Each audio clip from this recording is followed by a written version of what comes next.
Сәлеметсіздер ме, құрметті менің тыңдармандарым? Сіздерден бір ғана өтініш, арнаға жазыла кетіңіз. Әңгіменің жалғасы. Бәйбіше не десін? Сәкең жақсы адам дегеннен басқа жауап ала алмадым. Онан әрі тәтпіштеп сұрауға менің шамам жетпеді. Несіне езе берейін? Өзі аурудан көз ашпаған қатыннан не сұрайсың? Менің болса ақылым айран. Сонда да сұрақты төтесінен қойып, тікелей төсекке тірегім келген. Алайда қазіргінің жастары төсектен басқан айтпай ма деп ойлап қалар деп тағы да үнсіз қалдым. Оның үстіне шамалып қарап тұрайын ба десе не деймін? Ойбай ұят. Онан да Сәкеңнің өзімен сөйлесейін деген оймен төс қайта жұмысыма тарттым. Жұмыс болғанда да адам өлетін жұмыс жоқ. Тек қаншама дәрі-дәрмек сатылды және де қанша ақша кассаға құйылды, соны анықтау. Бұл жұмысты да соңғы 4 айда жілігін шағып майын ішкенмін. Осыншама 7 дәріхананың 7-еуіне де кіріп, ақшасын қалтаға басып шығу ғана. Ал қандай дәрі қажет, қандай дәрі өтімі оны қарайтын, заказын беріп алдыртатын Сәкеннің өзі. Онда менің шатағым жоқ. Бүгінде түске дейін 3 дәріхананың ақшасын әкеп үйге қойғанмын. Сол кездегі есеппен 500 мыңнан асады. Яғни бұл аз ақша емес. Сонымен түс қайта қала шетіндегі дәріханаға кіріп отыра бергенім сол екен, телефоным шырылдай түсті. Әрине, бейтаныс нөмер.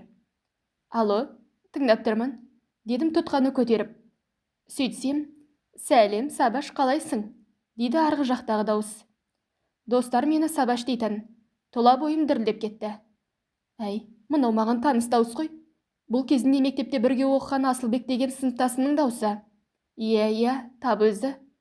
Асылбектің даусын танымай, ақылдан азғаным бар ма? Өйткені бұл менің алғашқы махаббатым ғой. Өзі сұлу да сымбатты жігіт. Кезінде ессіз ғашық болып, соңынан қанша жүгірсем де қарамай қойғаны бар. Номеріңді Айшадан алып едім, дейді. Не дерімді білмей қалдым. Қай Айша деппін сасқалақтап. Айша ше, дейді. Сағынбаева Айша да сыныптағы. Өзіміздің Болаттың келіншегі. Алматтан кеше келгенмін. Ауылда жүрмін. Алла қаласа сен жаққа да өтермін. Сен Астанада дейді. Рас па? Сосын тағы да бір әңгімелер естіп жатырмын. Ол да рас па? Дейді. Әрине, Асылбектің не айтып тұрғанын лезде түсіндім. Әңгіме мен жайында болып тұр. Менің кәрі шалға тоқал болғанымды айтып тұр. Иә, рас. Енді солай болып қалды. Дедім өксігімді басып. Сонымен біраз сөйлесіп барып байланыс үзіліп кетті. Шамам жетіп, мен қайта қоңырау соқпадым. Ол да хабарласпады. Бірақ осы қоңырау мені күрт өзгертіп жіберді. Ойыма сол Асылбек жиі түсетін болды. Ғашықтық деген дерт жүрегіме қайта жабысты. Сәкең жайына қалды. Адам дегеннің өзгере салуы, ақ жолдан таюы екі ақ ел екен ғой. Қалаға тезірек келіп, хабарласса екен деген үмітім қайта оянды. Сарғая күткендей күйге жеттім. Күтпей қайтейін. Кезінде осы Асылбекті өлердей сүйгенім бар. Қысқасы, мені міне Құдай ұрды. Өйткені некелі байым тұрып, некесізді күттім. Бірақ некелі байдан не пайда? Түнделетіп келіп, етегімді түртпесе. Жақ ашпаса, жан жылуын сыйламаса, мені өзіне тең көрмесе, менде қандай кінә бар? Еркек деген ез болмай, қатынға қараса екен. Неке қиғанымызға аптадан өтсе де, мына сорылда үн жоқ. Сонда ғана сор басыммен, мен Сәкенді сүймейтінді, тек сыйлайтынды ұқтым. Себебі кешегі соғылған қоңыраудан соң сүю, ғашық болу деген басқаша болатынын түсіндім. Қысқасы қан жұтқан күндерім жалғасып жатты. Не Сәкеңнен, не Асылбектен хабар болмады. Бейкүнә періште боп, мен де жүре бердім. Содан бір күні анамнан қоңырау жетті. Ақ жүректі, жаны таза анам ғой. Денсаулығымды сұрап, көтініп жүр қызым, дейді. Себебі шілдеде жүр деп ойласа керек. Бірақ байғұс ана, қызы қандай күйде жүргенін қайдан білсін? Оны әйтеуір жанашырлық қой. Қысқасы осылай жүріп тағы бір апта жүріп өте шықты. Сәкеңнің сол баяғы жүрісі, қанша күтсем де келмеді. Енді менен шыдам кетті. Өзімде медик емеспін бе? Сырттай, бұл адам белсіз, яғни импотент деген диагнозды қойып үлгердім. Ендігі қалған бірде бір жолы өзіммен тікелей сөйлесіп шешу ғана. Сондағы ойым басымды ашықтап алу. Сол үшін де жеке сөйлесуім керек. Және де бұл әңгіме екеуміздің ғана арамызда қалуы керек. Не бөтен біреу, не қыздары, тіпті бәйбішесі де білмеу керек. Осылайша соңғы шешімді қабылдап қоңырау соқтым. Ойында түк жоқ сорлы. «Ау, Сабираш», дейді. «Қайдасыз? Сөйлесек деп едім», дедім. Мен орталықтағы Гиппократтамын, табар қабылдап жатырмын», дейді.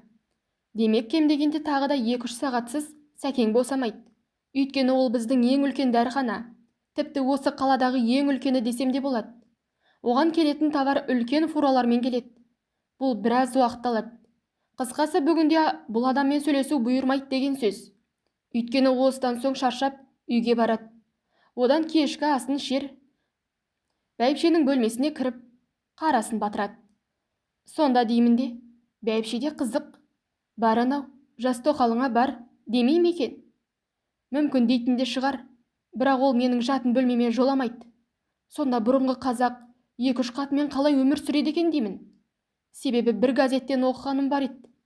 Қазіргіде көп бөлмелі үй болмаған соң, киіз үйді пердеше асып бөлмелерге бөлген ғой.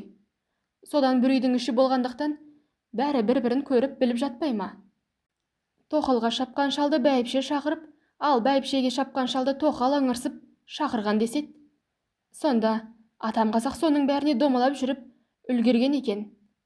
Ал мына бізде бәрі басқаша, жағдай жеткілікті. Үй болғанда да қандай үй?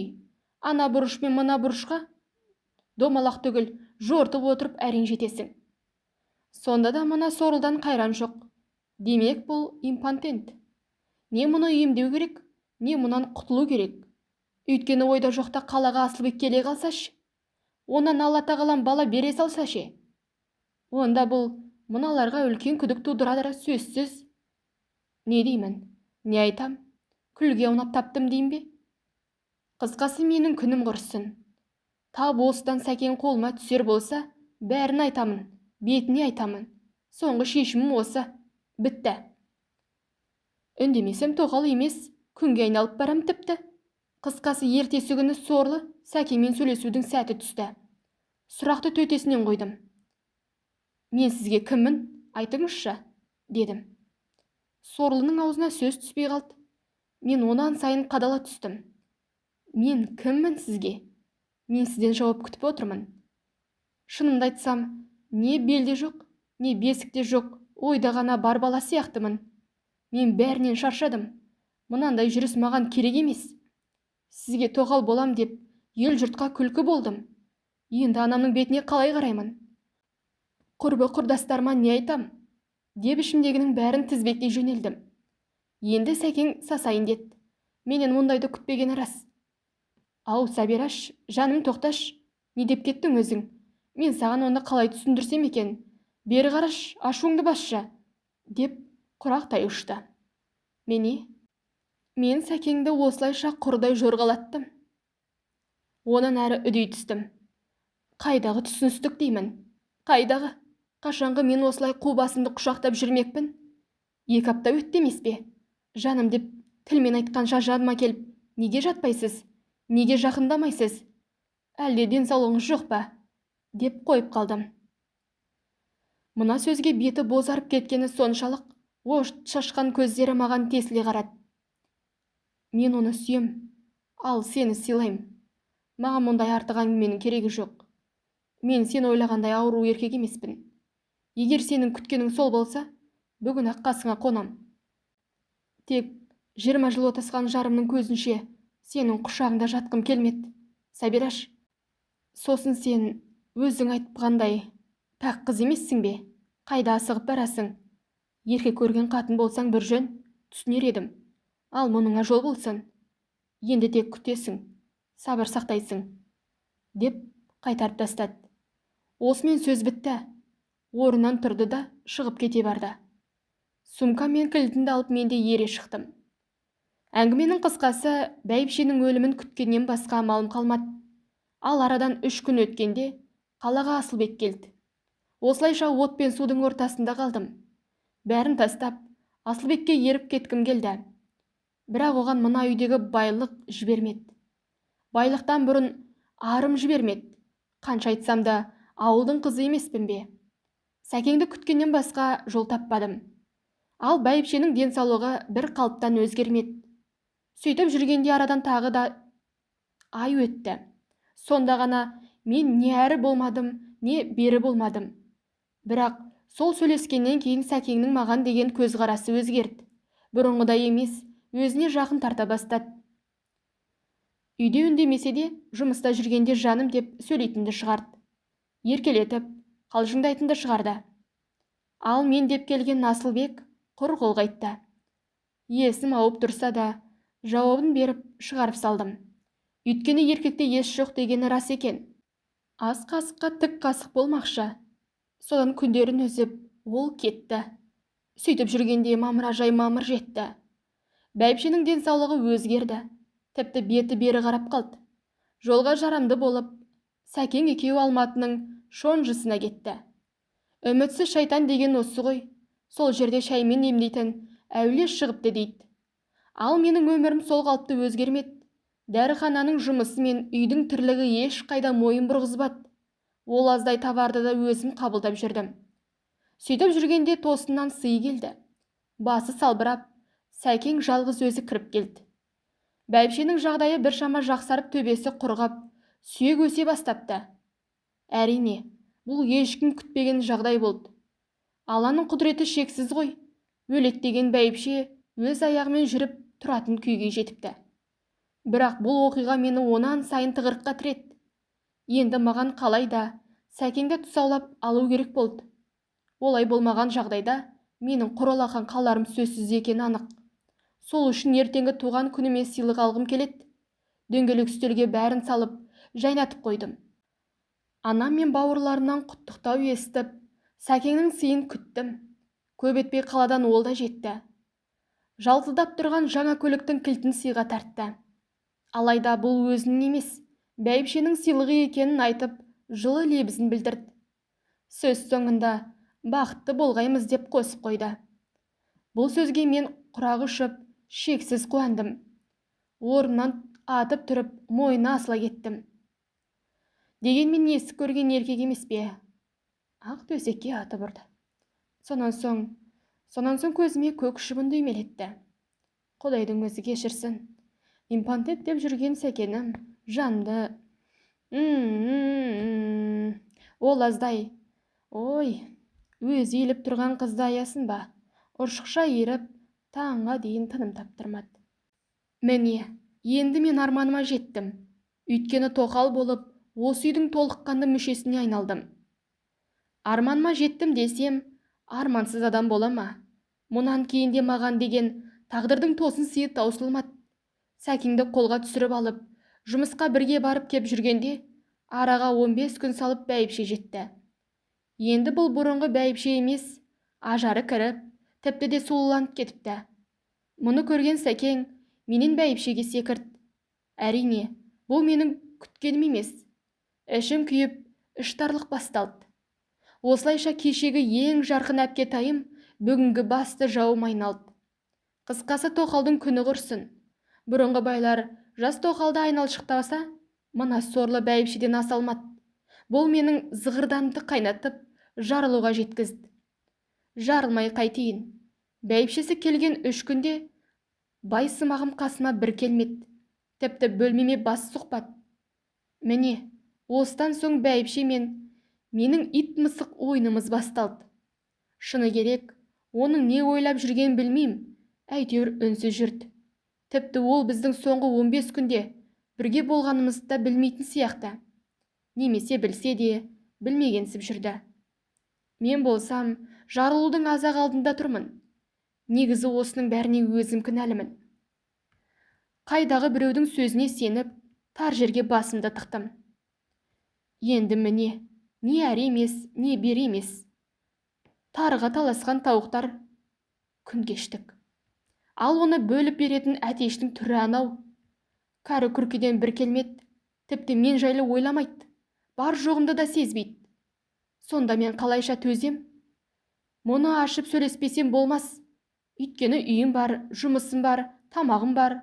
Бірақ ең маңыздысы, төсегім бөлек. Сонда бұл қандай өмір? Қысқасы ретін келтіріп бәйбішемен тілдессем деген оймен бүгін ерте келдім. Ал сәкең товар күтіп қалада қалған. Сіңілім деп сөйлейтін сылқым бүгін өте көңілді отыр екен. Күйсіз жүргенді сезсе керек, әңгімеге өзі тартты. Сіңілім, сұраған ыңғайсыз екен, сонда да сен айтшы, біздің сәкең қандай өзі? Дейді басын төменге салып. О, мәне, бұл бәйбіше білмейді емес, бәленің бәрін білет. Айттым емес пе? Тек білмегенсіп жүр. Мен не дейін, өзі сұрағанда сөзден қалам ба? Сырымды ақтарып тастадым. Біздің сәкең жақсы адам ғой, бірақ сіздің бөліспейтініңіз жаман екен, дедім. Түрі бұзылып, ойға батып кетті. Мен онан сайын күшке міндім. Мен әлі де түсіне алар емеспін, әпкетай. Мен бұл үйде кіммін өзі? Мысалға мына сізге кіммін? Сәкеңе кіммін? Егер мен сіз ойлағандай тоқал болсам, онда сәкең неге маған жақындамайды? Маңыма жоламайды? Ал егер сіздің сіңліңіз болсам, онда мен некеге тұрдым? Сол некеге сіз өзіңіз тұрғыздыңыз емес пе? Дедім. Мына сөзге бәйбішенің басы қатты. Ауыр күрсініп, судан жұтып алды да, барын ақтаруға кірісті. Сіңлім дейді. Сіңлім, біз сәкең екеуміздің таңдауымыз сен екеніңді жасырмайым. Екеуміз ойласа келе саған тоқтадық. Айттым ғой. Сені мен о баста ауруханада көрдім, содан сәкеңге жеткіздім. Тоқал ал деп көндірдім. Негізі мен осы тоқал деген сөзді ұнатпаймын. Дегенмен де шын мәнінде сен тоқалсың. Ол сенің көңіліңе келмесін. Бұл біздің салтымызда бұрыннан бері бар. Ал енді сен жақсылап тыңда. Біздің 2 қызымыз бар. Оларды өзің көрдің, білесің, танисың. Бірақ ол 2 қыздың екеуі де шетелде. Қазақстанға келгісі жоқ. Үлкен қыз сондағы бір американдық компанияда жұмыс істейді. Айтуынша болашақ күйеу баламыз да сол елдің азаматы. Яғни американдық. Онан туған баланы біз асырап ала алмаймыз. Оған Американың заңы жол бермейді. Жалпы Америка деген мемлекет өз азаматтарын ешқашан шетке бермейді. Оларда өте ауыр қылмыс болып саналады. Ал қыздың жалақысы жоғары, тіпті де өте жоғары. Жылдық табысы 110 мың ақш долларының көлемінде. Сондықтан да ол елге келмейді. Тұрмысқа шығып сонда қалады. Ал екінші қыз оқуда. Оқуын бітіргенмен, оның да елге қайтқысы жоқ. Ал мына менің жағдайым саған белгілі. Сәкеңе де белгілі, өзіме де белгілі. Менде бала туатын мүмкіндік жоқ. Ондай мүмкіндіктен осыдан 15 жыл бұрын айырылдым. Тап қазір бір аяғымы көрде жүрген адаммын. Ал мына сәкеңе бала керек. Соңынан еретін тұяқ керек. Қысқасы осыншама мүлікке ие болатын мұрагер керек. Егер де сен сол мұрагерді туып берсең, онда осының бәрі сенікі. Тіпті мен 2 қызым үшін қайғырмаймын. Мен тек сәкең үшін ғана алаңдаймын, дейді. Міне қызық, бәйбішенің ойы жаман емес. Негізі менің де ойлағаным осы. Көздегенім де осы. Сол 2 қыз шетелден келмесе екен. Сонда байға шығып тастай батып судай сіңіп кетсе ғой. Құдайдың өзі кешірсін ау. Оған дейін бәйбіше де бар бір жақты болса, онда менде арман бар ма? Тек қана сөгі көрмеңдерші. Адалдық пен жамандықтың арасы бір тұтам екен ғой. Мен сондай өзгердім, қайтейін. Өйткені мұндағы жұмаққа қатты үйреніп қалдым. Қалай ғана көзім қисын. Оның үстіне тоқал болып та үлгердім емес пе? Қазірше ойлағаным, ұл туып берсем, онда менің асығым алшысынан түсті десем болады. Демек сәкеңнің құшағына тығыла түсуім керек. Бірақ бәйбіше оны оңай ғана жібере салсын ба? Өйткені өз аузымен мұрагер жайлы айтқанымен жүрегімен жек көрсе керек. Кім өз байын өзгемен бөліссін? Мұндайда тап сондай. Негізі осы қатын мені осы үйдің қу тіршілігі үшін алдырса керек. Өз денсаулығы болмаған соң келін орнына түсірді ме екен? Кім білсін? Олай дейтінім, 3 күннен бері қасында түнеп жүрген байына тоқалыңа бар деп неге айтпайды? Байын жасырып жатып, маған ұл ту деген несі? Не болса да мұнда бір шикілік бар, немесе бұл жай ғана қойылым. Әрине, сценарийін бәйбіше жазды, ал Сәкең ақмақтың рөлін сомдап жүрген актер. Бұл жерде басқа түк те жоқ. Бұл тек қана жасанды спектакль. Болмаса бұл екеуінің басқа да ойы бар. Ол маған ұлды тудырып тастап, көзімді құрту. Енді не болса да Құдай сақтасын. Соңына дейін көрейін. Міне, осыдан соң менің мінезім қатты өзгерді. Өзгермей қайтсын. Бір қарағанда бәйбіше өте ақылды қатынға ұқсайды. Бірақ өлем деп ыңырсып отырып, байын ұршықша иереді. Уысынан шығармайды. Менің құшағыма түнетпейді. Демек, бауыр басып қалады деп қорқады. Сосын алда-жалда ұл туа қалсам, екеулеп менің жанымды жаһаннамға аттандырады. Сонда ұл өздеріне қалып, ұлды болады. Міне, бұл маған айтпаса да түсінікті. Қысқасы, басымды шырмаған осындай ойлармен арпалысып жүріп, күндерім өтіп жатты. Сәкең де күнде болмаса да күнара келіп құшағыма түнейтінді шығарды. Ал менде бұл неғып түнеп жүр, неғып келгіштеп кетті деген үрей пайда болды. Сонан мұның бәрі екеуінің жоспары деп ойладым. О баста мына еркекке тоқал болғаныма қуанған болсам, соңында қорқа бастадым. Өйткені біз тату-тәтті тұрмаймыз. Олар екеуі бір төбе, мен жалғыз өзім бір төбе болып шыға келдім. Осыдан соң мен өзімді кейін қарай тарта бердім. Ал ауру бәйбішенің қыңқылы көбейе берді. Мен оған бұрын жаным ашитын болса, енді үркие қарайтын болдым. Себебі осының бәрін өтірік жасап жүргендей көрінеді де тұратын. Міне, осындай күдік мені ойлардан алыстата берді. Соңында жалғыз өзім тұйықталып алдым.